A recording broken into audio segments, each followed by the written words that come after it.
Fala galera! Olá meus queridos webnautas! Bom dia, boa tarde, boa noite para você que está me acompanhando nesse momento aqui na nossa plataforma Replay Edu. Hoje vamos conversar sobre um tipo muito especial de linguagem não verbal explorada no Exame Nacional do Ensino Médio.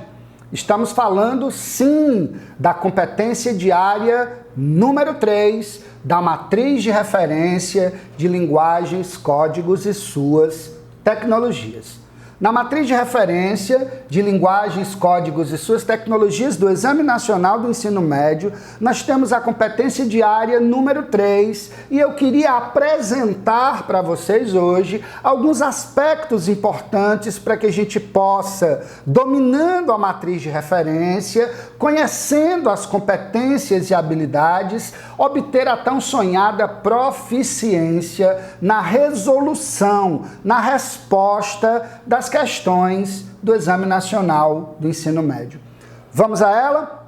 Observe a competência diária número 3. Ela fala sobre compreender e usar a linguagem corporal como relevante para a própria vida, integradora social e formadora da identidade. Portanto, através do nosso corpo, nós expressamos a nossa própria vida, a nossa identidade cultural, os nossos desejos, o nosso ofício, os nossos prazeres. E esses elementos de linguagem corporal, sejam na dança, nos esportes, nas atividades laborais ou de lazer, são manifestações que compõem a nossa formação identitária. Essa competência, ela desdobra-se em 3 habilidades. A habilidade 9, que fala sobre reconhecer as manifestações corporais de movimento como originárias das necessidades cotidianas de um grupo social. Você vê isso, por exemplo, na dança, você vê isso, por exemplo, no folclore, nas manifestações artísticas em que a linguagem corporal expressa a identidade de uma cultura, expressa a identidade de um povo. Na habilidade 10, reconhecer a necessidade de transformações dos hábitos corporais em função das necessidades sinestésicas. É nesse ponto que eu queria me deter com vocês no nosso bate-papo de hoje. O que diz a habilidade 10, professor João Filho? Que você deve transformar os seus hábitos, ou seja, adequar o seu corpo, moldar o seu corpo, educar o seu corpo para aquilo que você pretende fazer com ele. Se você quer ser um esportista de surf, obviamente você tem que treinar o equilíbrio, não é? Se você quer ser um esportista de nado sincronizado, você tem que treinar a coordenação motora. Se você passa o dia todo sentado na frente de um computador, você tem que fazer uma ginástica laboral, ou seja, você tem que preparar o seu corpo para aquilo que você pretende fazer com ele, seja no trabalho, no lazer, na dança ou no esporte. E a habilidade 11 fala sobre reconhecer a linguagem corporal como meio de interação social, né? Através do nosso corpo, nós participamos do nosso grupo, nós participamos da vida em sociedade. Mas lembrando que isso deve levar em conta, deve levar em consideração os limites de desempenho e as alternativas de adaptação para diferentes indivíduos. Mas como eu disse para vocês, hoje eu quero me deter um pouco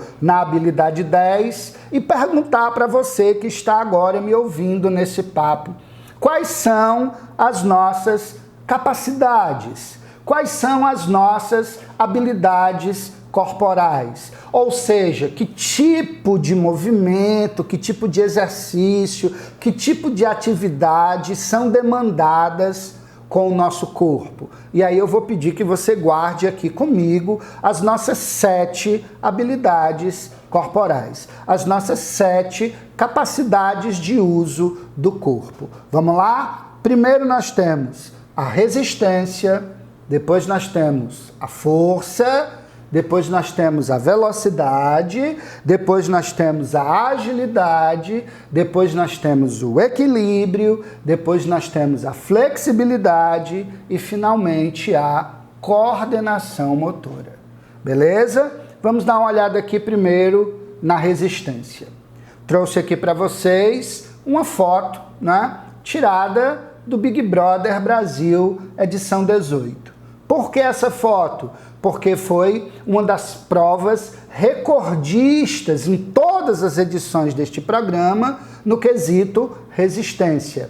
Esses dois jovens que estão aqui pleiteando esse prêmio, que é um automóvel, passaram 43 horas circulando nessa plataforma, girando nessa plataforma, demonstrando aí uma forte resistência. Lembrando que a resistência não leva em conta apenas os aspectos físicos, leva em conta também os aspectos psicológicos, emocionais, né? O indivíduo que está aí lutando por esse carro, ele pensou, poxa, se eu ficar aqui mais um pouquinho, eu posso ganhar o carro. Isso vai te dando uma sobreforça, vai te dando uma capacidade um pouco maior de resistir, de aguentar, de suportar. Portanto, resistência é uma das nossas primeiras habilidades ou aptidões físicas. É essa mesma característica que nós vemos, por exemplo, nos maratonistas quenianos, né, que ao longo de várias décadas se mostram absolutamente imbatíveis no quesito percorrer longos percursos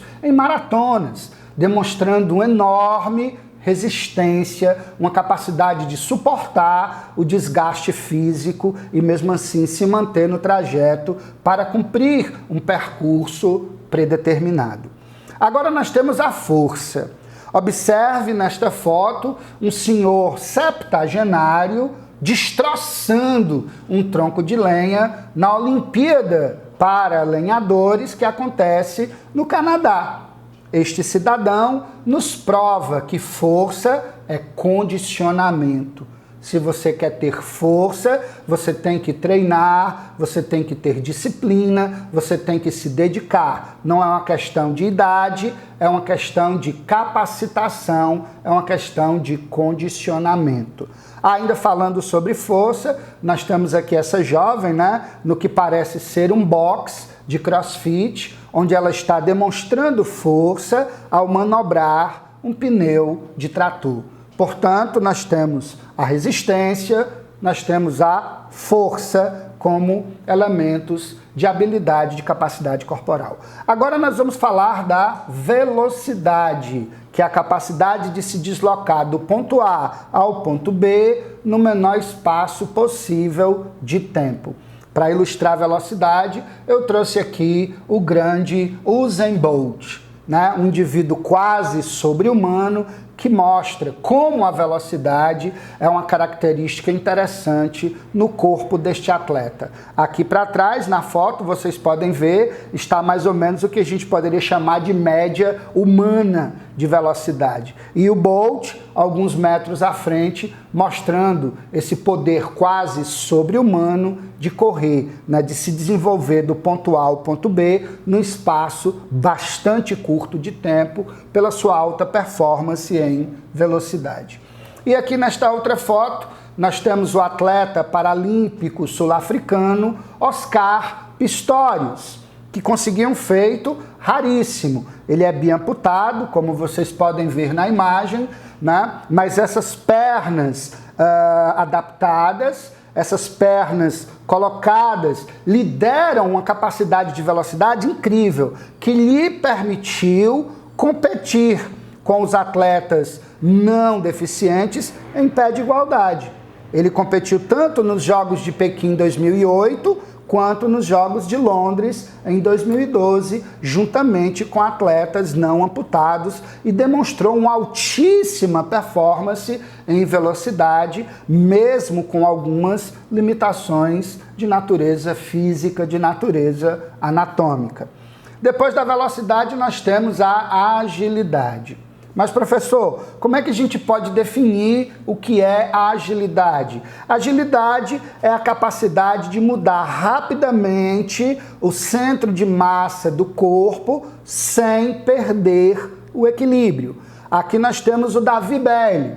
Se você não sabe, Davi Belli criou uma modalidade esportiva chamada Le Parkour, né, que é um francês que sai driblando com agilidade obstáculos nos ambientes urbanos, nas praças, prédios, marquises, postes, né, criando uma modalidade esportiva que demanda essa habilidade corporal, que é a mesma habilidade corporal que nós vemos, por exemplo, no futebol, no drible, né? Aqui nós temos o genial, o inesquecível Mané Garrincha, com um drible desconcertante, derrubando o goleiro na área apenas com a força de seu drible. E aqui você nota uma coisa incrível, um time quase todo, né? Nós temos 3, 6, 8 jogadores em torno do Mané Garrincha para tentar lhe tomar a bola. Tamanha é a sua agilidade no drible, que é a capacidade de rapidamente mudar o centro de massa do corpo sem a perda do equilíbrio. E agora nós temos sim o equilíbrio como a nossa quinta capacidade ou habilidade corporal humana. O que é que significa equilíbrio? É a manutenção do centro de massa do seu corpo quando você está sobre uma base móvel. O equilíbrio é solicitado nessa prática esportiva que nós estamos demonstrando aqui, que é o slackline, mas também é solicitado em esportes como surf, como skate, como snowboard, como esqui, onde você tem que manter o centro de massa sobre uma base móvel, sobre uma base que está em movimento, que está em deslocamento. Depois do equilíbrio, nós temos a flexibilidade. Professor, o que é a flexibilidade? É a capacidade articulatória dos nossos membros, né? Dos membros inferiores, dos membros superiores, do pescoço, da cabeça. Portanto, a flexibilidade é uma capacidade humana que se treina, por exemplo, na yoga, né? Que se treina, por exemplo, no contorcionismo das atrações circenses, por exemplo. Então aqui nós temos o exemplo de flexibilidade. Eu queria chamar a atenção de vocês para essa foto impressionante daquele que é apelidado de o homem pretzel. Tamanha é a capacidade de ele articular de modo flexível as partes do corpo, lembrando o desenho daquele alimento que é o pretzel, né? Isso é uma demonstração de flexibilidade. E aqui finalmente nós temos a coordenação motora. Professor, o que é a coordenação motora? A coordenação motora é a sincronia de movimentos. É a capacidade de executar por um grupo uma série de movimentos ao mesmo tempo, ou em simultaneidade. É o que nós vemos, por exemplo, nessa foto de balé clássico, é o que nós vemos, por exemplo, nessa foto de nado sincronizado. Portanto, meus queridos, essas são as 7 habilidades corporais que você precisa conhecer, que você precisa compreender para resolver adequadamente as questões do Enem. Vamos relembrar? Resistência, força, velocidade, agilidade, equilíbrio, flexibilidade e coordenação motora ou sincronia. Beleza, meus queridos? Já já a gente se encontra para explicar um pouquinho mais para vocês como é que esse assunto pode te ajudar na resolução de questões do Exame Nacional do Ensino Médio. Por enquanto me despeço, mandando um abraço até vocês e até logo mais.